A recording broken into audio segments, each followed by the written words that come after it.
Let me start by saying that Peter Terry was addicted to heroin. We were friends in college and continued to be after I graduated. Notice that I said I. He dropped out after 2 years of barely cutting it. After I moved out of the dorms and into a small apartment, I didn't see Peter as much. We would talk online every now and then. There was a period where he wasn't online for about 5 weeks straight.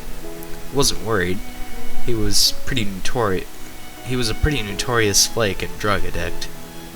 So I assumed that he just stopped caring. Then one night I saw him log on. Before I could start a conversation, he sent me a message. "David, man, we need to talk." That was when he told me about the NoEnd House. He got that name because no one had ever reached the final exit.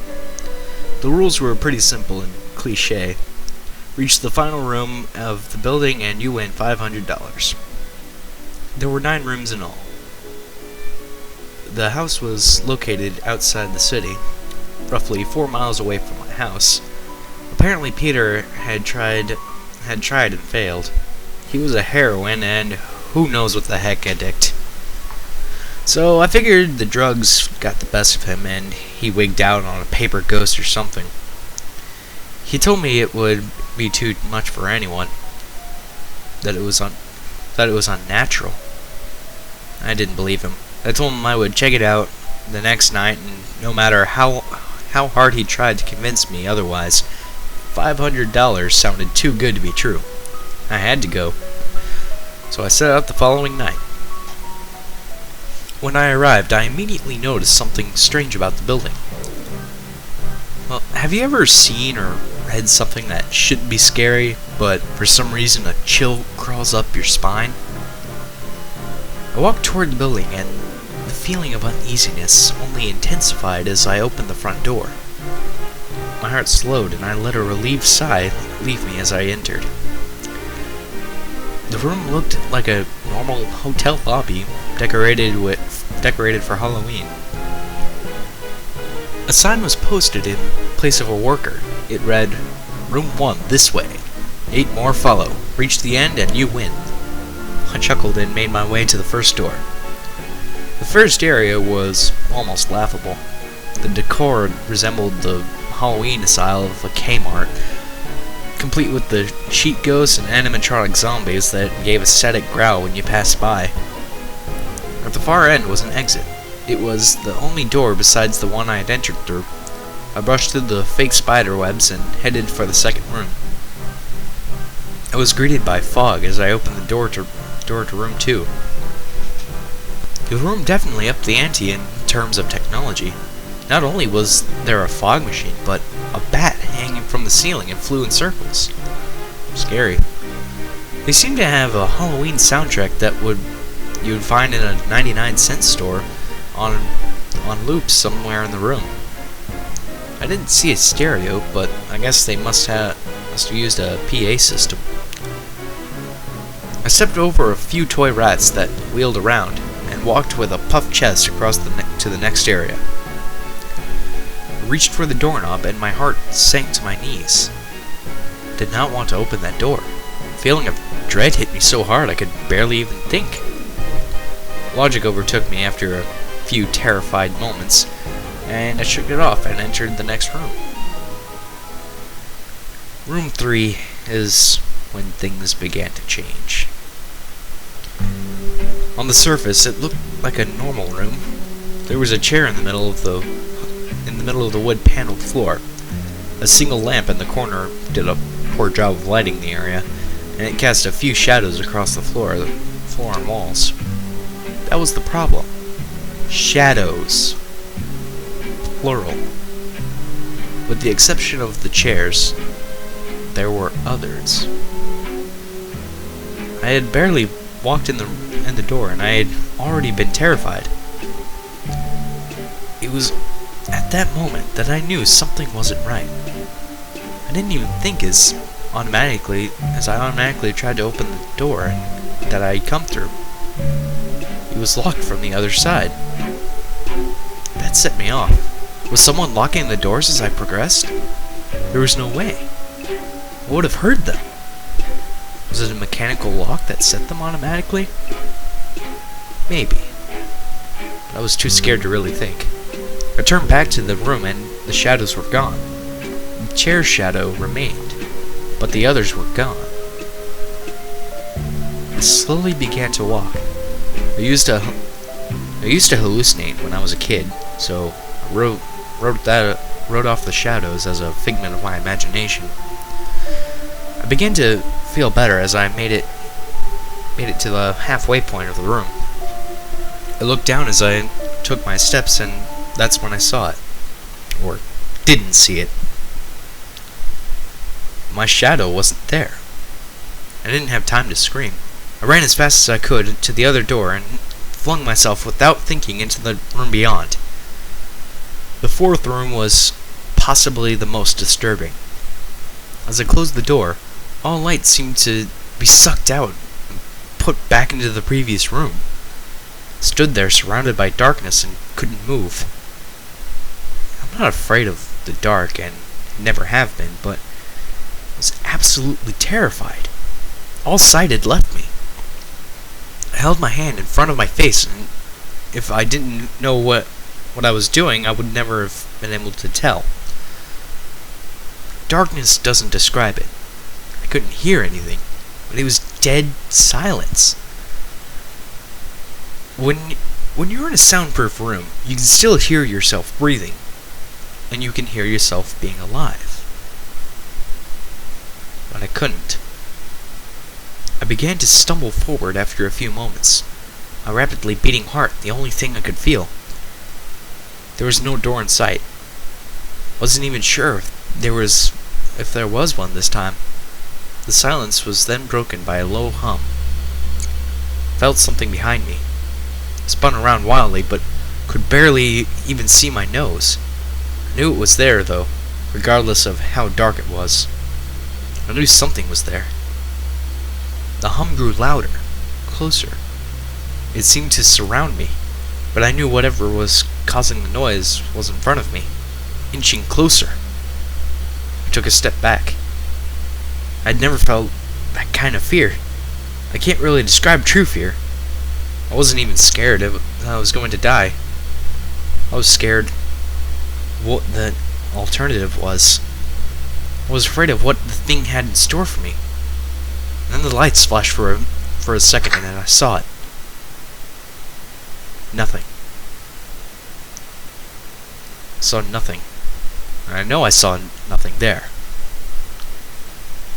The room was again plunged into darkness, and the hum was now a wild screech. I screamed in protest. I couldn't stand to hear this goddamn sound for another minute. So I ran backwards, away from the noise, and fumbled for the door handle. I turned and fell into room 5. Before I describe room 5, you have to understand something. I am not a drug addict. I have had no history of a drug abuse or any sort of psychosis short of childhood hallucinations that I had mentioned earlier, and those were only when I was really tired or just waking up. I entered the NoEnd House with a clear head. So after falling in from the previous room, my view of room 5 was from my back, looking up at the ceiling. What I saw didn't scare me. It simply surprised me. Trees had grown into the room and towered over my head. The ceilings in this room were taller than the others, which made me think I was in the center of the house. I got up off the floor, dusted myself off, and took a look around. It was definitely the biggest room of them all. I couldn't even see the door from where I was. Various brush and trees must have blocked my line of sight with the exit. Up to this point, I figured the rooms were going to get scarier, but this was a paradise compared to the last room. I also assumed whatever was in room 4 stayed back there. Well, I was incredibly wrong. As I made my way deeper into the room, I began to hear what one would hear if they were in a forest. Chirping bugs and the occasional flap of birds seemed to be my only company in this room. That was the thing that bothered me. That was the thing that bothered me the most. I heard the bugs and other animals, but I didn't see any of them. I began to wonder how big this house was. From the outside, when I first walked up to it, it looked like a regular house. It was definitely on the bigger side, but this was almost a full forest in here. The canopy covered my view of the ceiling, but I assumed it was still there. However high it was, I couldn't see any walls either. The only way I knew I was still inside was that the floor matched the other rooms. The standard dark wood paneling. So I kept walking, hoping that the next tree I passed would reveal the door. After a few moments of walking, I felt a mosquito fly onto my arm, shook it off, and kept going. A second later, I felt about 10 more land on my skin in different places. Felt them crawl up and down my arms and legs, and a few made their way across my face. I flailed wildly to get them all off, but they just kept crawling. I looked down and let out a muffled scream. More of a whimper, to be honest. I didn't see a single bug. Not one bug was on me, but I could feel them crawl. I heard them fly by my face and sting my skin, but I couldn't see a single one. I dropped to the ground and began to roll wildly. I was desperate. I hated bugs, especially ones that I couldn't see or touch. But these bugs could touch me, and they were everywhere. I began to crawl. I had no idea where I was going. The entrance was nowhere in sight, and I still hadn't even seen the exit. So I just crawled, my skin wriggling with the presence of those phantom bugs. After what seemed like hours, I found the door. I grabbed the nearest tree and propped myself up, mindlessly slapping my arms and legs to no avail. I tried to run, but I couldn't. My body was exhausted from crawling and dealing with whatever it was that was on me. I took a few shaky steps towards the door, grabbing each tree on the way for support. It was only a few feet away when I heard it. The low hum from before. It was coming from the next room, and it was deeper. I could almost feel it inside my body. Like when you stand next to an amp at a concert, the feeling of the bugs on me lessened as the hum grew louder. As I placed my hand on the doorknob, the bugs were completely gone, but I couldn't bring myself to turn the knob. I knew that if I let go, the bugs would return, and there was no way I would make it to room 4. I just stood there, my head pressed against the door marked 6, and my hand shakily grasping the knob. The hum was so loud, I couldn't even hear myself pretend to think. There was nothing I could do but move on. Room 6 was next, and room 6 was hell.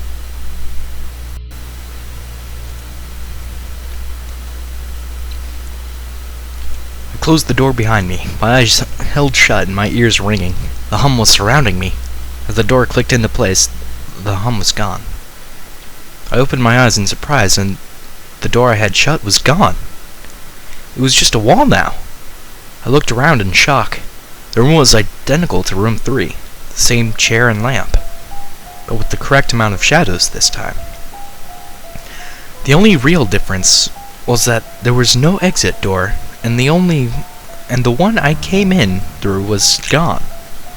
As I said before, I had no previous issues in terms of mental instability, but at that moment, I fell into what I now know was insanity. I didn't scream. and I didn't make a sound. At first I scratched softly. The wall was tough, but I knew the door was there somewhere. I just knew it was. I scratched at where the doorknob was. I clawed at the wall frantically with both hands, my nails being filed down to the skin against the wood. I fell silently to my knees, and the only sound in the room was the scratching against the wall. I knew it was there. The door was there. I knew it was just there. I knew if I could just pass this wall... Were you alright? I jumped off the ground and spun in one motion. I leaned against the wall behind me, and I saw what it was that it spoke to me. To this day I regret ever turning around. There was a girl. She was wearing a soft white dress that went down to her ankles. She had long blonde hair in the middle of her that went down to the middle of her back, white skin and blue eyes. She was the most frightening thing I had ever seen, and I know that nothing in my life will ever be as unnerving as what I saw in her. While looking at her, I saw something else. Where she stood, I saw what looked like a man's body, only larger than normal and covered in hair. He was naked from head to toe, but his head was not human, and his toes were hooves. It wasn't the devil, but at that moment, it might as well have been. The form had the head of a ram and the snout of a wolf. It was horrifying. It was synonymous with the little girl in front of me. They were the same form. I can't really describe it, but I saw them at the same time. They shared the same spot in that room, but it was like looking at two separate dimensions. When I saw the girl, I saw the form, and when I saw the form, I saw the girl. I couldn't speak. I could barely even see. My mind was revolting against what it was attempting to process. I'd been scared before in my life, and I had never been more scared than when I was trapped in the 4th room. But that was before room 6. There was no exit. I was trapped in here with it. And then it spoke again. David, you should have listened. When it spoke, I heard the words of the little girl, but the other form spoke through my mind in a voice I won't attempt to describe. There was no other sound. The voice just kept repeating that sentence over and over in my mind. And I agreed. I didn't know what to do. I was slipping into madness, yet couldn't take my eyes off what was in front of me. I dropped to the floor. I thought I had passed out, but the room wouldn't let me. I just wanted it to end. I was on my side, my eyes wide open and the form staring down at me. Scurrying across the floor in front of me was one of the battery-powered rats from the 2nd room. The house was toying with me, but for some reason, seeing that rat pulled my mind back from whatever depths it was headed, and I looked around the room. I was getting out of there. I was determined to get out of that house, and live, and never think about this place again. I knew this room was hell, and I wasn't ready to take up a residency. At first, it was just my eyes that moved. I searched the walls for any kind of opening.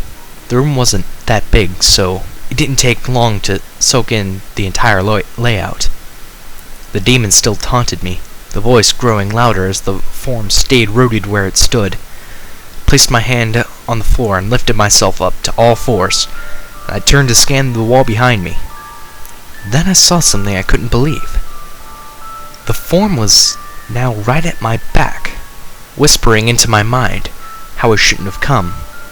I felt its breath on the back of my neck, but I refused to turn around. A large rectangle was scratched into the wood, with a small dent chipped away in the center of it.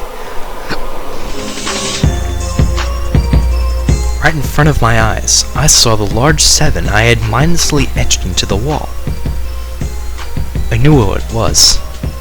Room 7 was just beyond that wall where Room 5 was moments ago.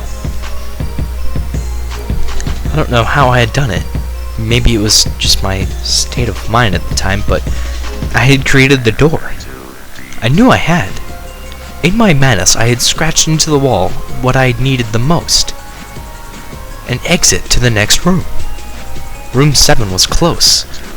I knew the demon was right behind me, but for some reason, it couldn't touch me. I closed my eyes and placed both hands on the large 7 in front of me. I pushed as hard as I could. The demon was now screaming in my ear. It told me I was never leaving. It told me this was the end, and I was going to die. I was going to live there in Room 6 with it. No, I wasn't. I pushed and screamed at the top of my lungs. I knew I was going to push through that wall eventually. I clenched my eyes shut and screamed, and the demon was gone. I was left in silence. I turned around slowly, and was greeted by the room as it was when I entered. Just a chair and a lamp. I couldn't believe it. I didn't have time to well. I turned back to the 7 and jumped back slightly. What I saw was a door. It wasn't the one I had scratched in, but a regular door with a large 7 on it. My whole body was shaking. It took me a while to turn the knob. I just stood there for a while, staring at the door. I couldn't stay in Room 6. Just couldn't. But if this was only Room 6, I couldn't imagine what 7 had in store. I must have stood there for an hour, just staring at the 7. Finally, with a deep breath, I twisted the knob and opened the door to Room 7.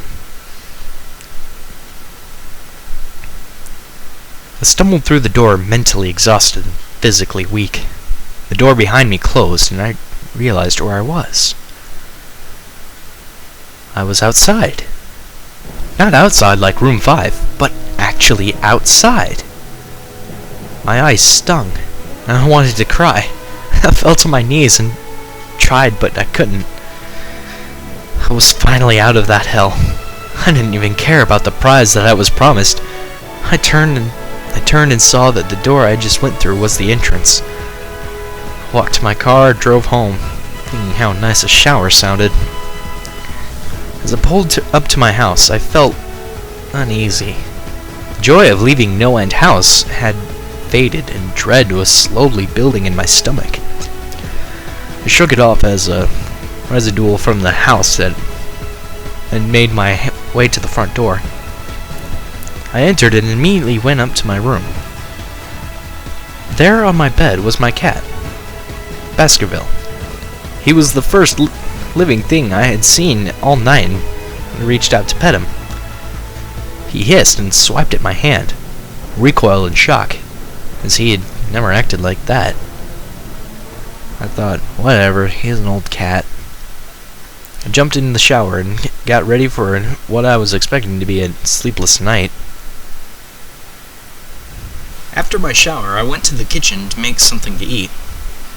I descended down the stairs and turned into the family room.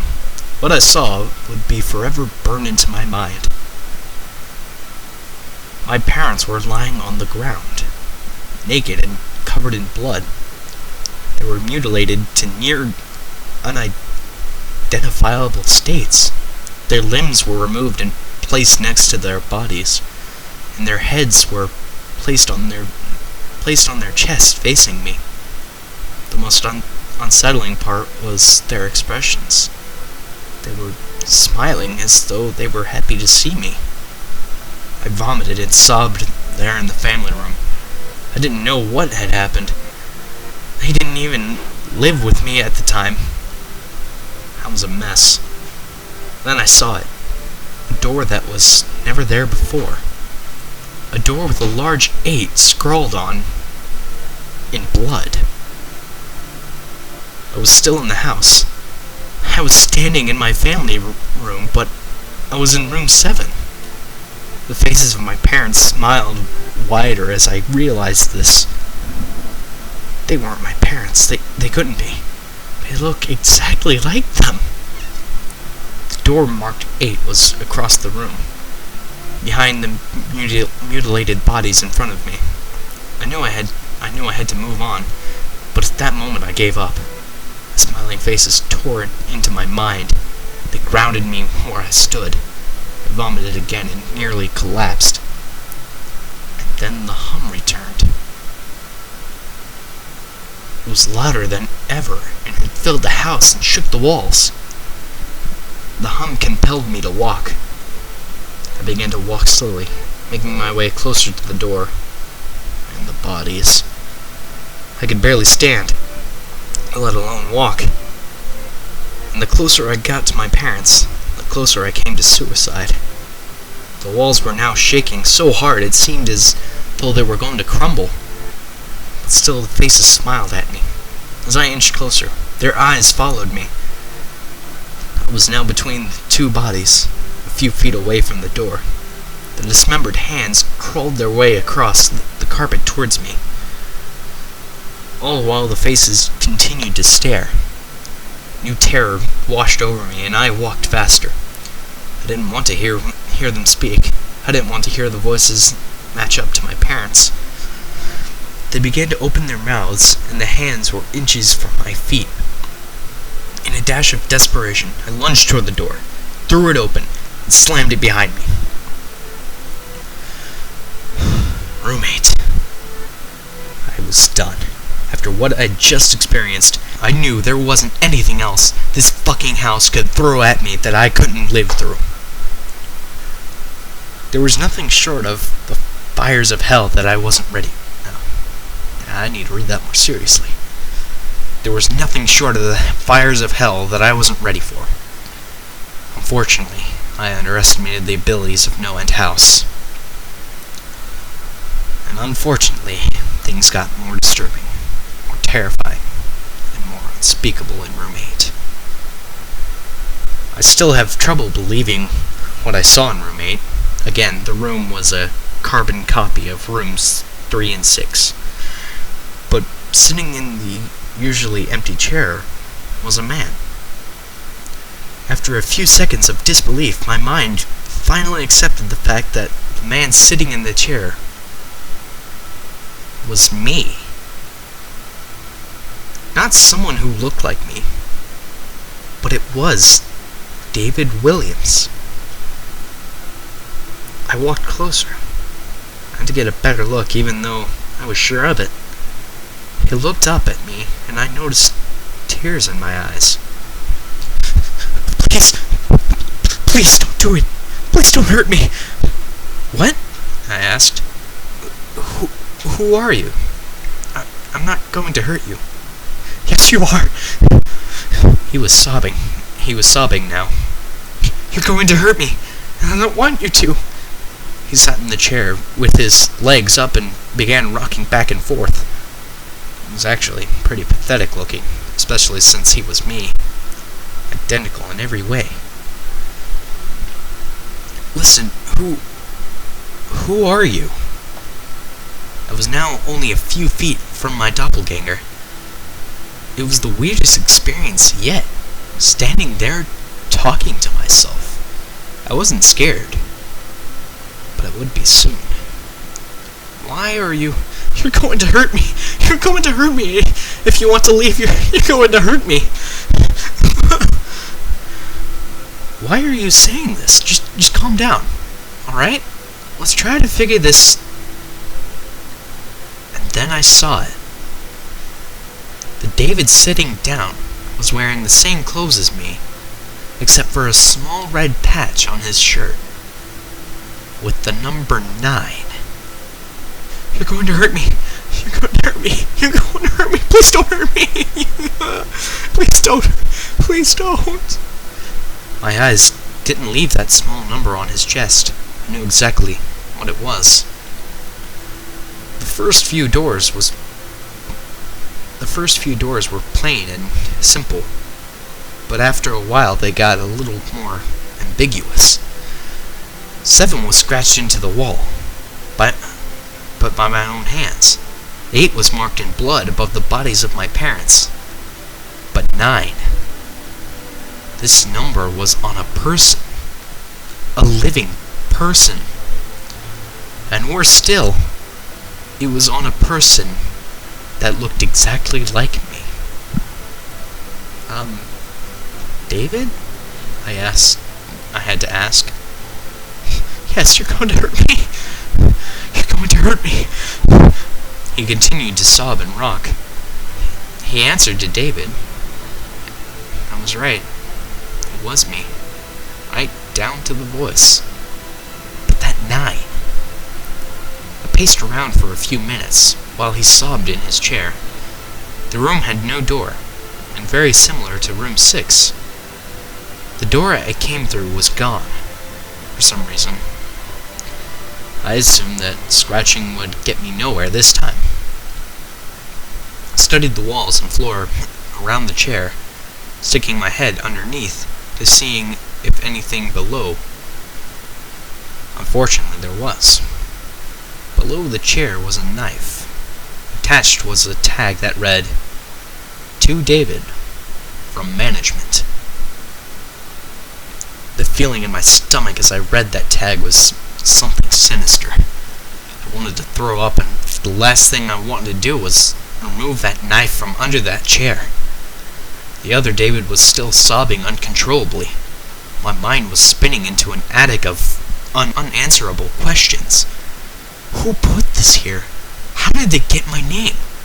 Not to mention the fact that as I knelt to the cold wood floor, I also sat in that chair, sobbing in protest of being hurt by myself.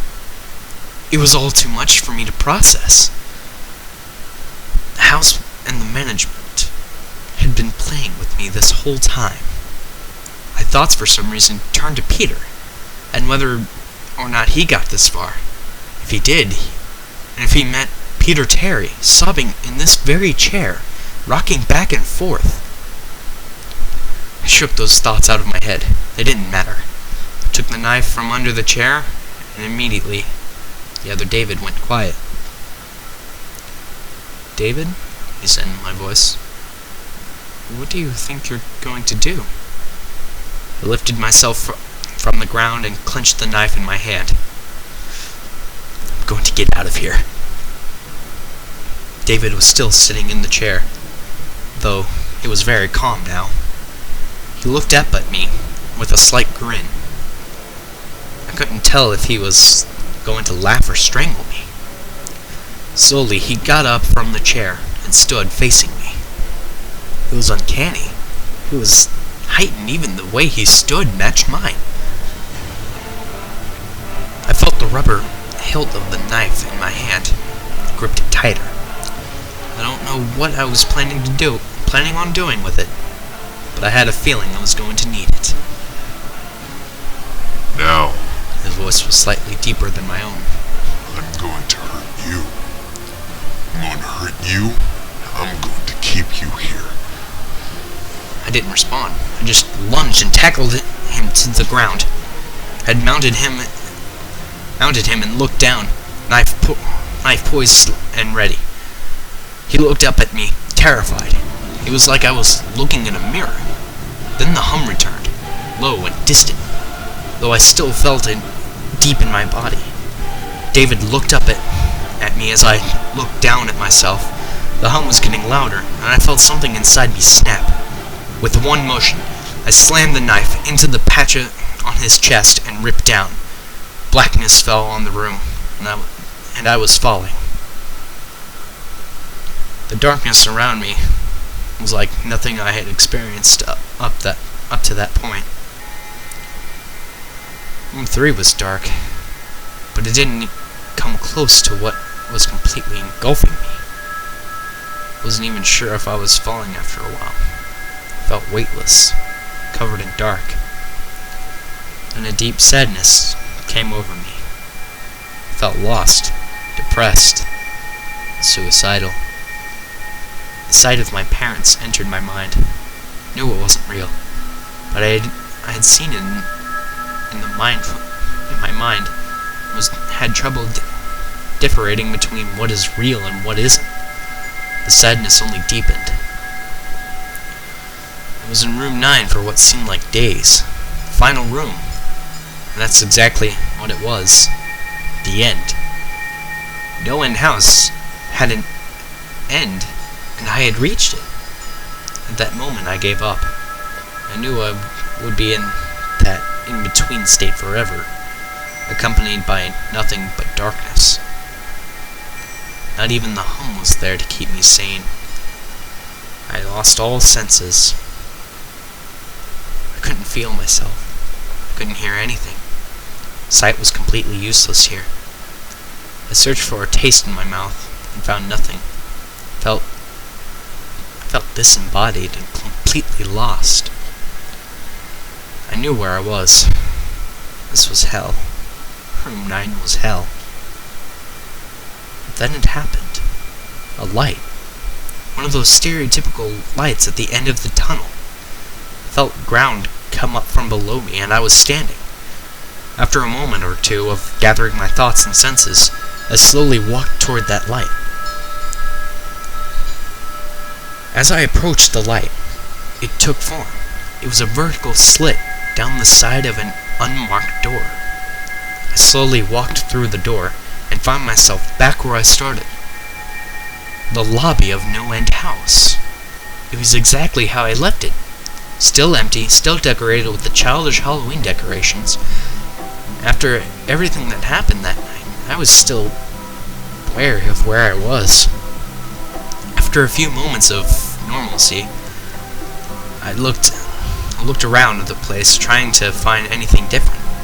On the desk was a plain white envelope with my name handwritten on it. Immensely curious, yet still cautious, I mustered up the courage to open the envelope. Inside was a letter, again handwritten. David Williams, congratulations, you have made it to the end of NoEnd House. Please accept this prize as a token of your great achievement. Yours forever, Management. With the letter were 5 $100 bills. I couldn't stop laughing. I laughed for what seemed like hours. I laughed as I walked out to my car. I laughed as I drove home. I laughed as I pulled into my driveway. I laughed as I opened my front door to my house. And laughed as I saw the small 10 etched into the wood.